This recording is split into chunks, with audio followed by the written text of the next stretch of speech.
My name is Sulaimani Rusmi. I'm coming from a small town called CADD Centre, which is in Thoothukudi district. Uh, I did bachelor's of engineering in mechatronics. I did 1 month of proficient level AutoCAD mechanical course, and they have sent me here in Mylapore for me to attend the job fair. At first, they offered, they lectured on tips and tricks on uh, how to ace in an interview, how to impress uh,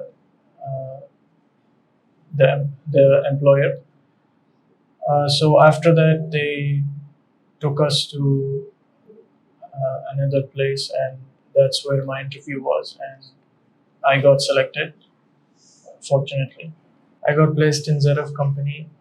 I completed my AutoCAD course in CADD Centre Porur like 2 weeks ago, and I've received my first job. As the CADD Centre promised, I found a job now. So CADD Centre, first job pakka.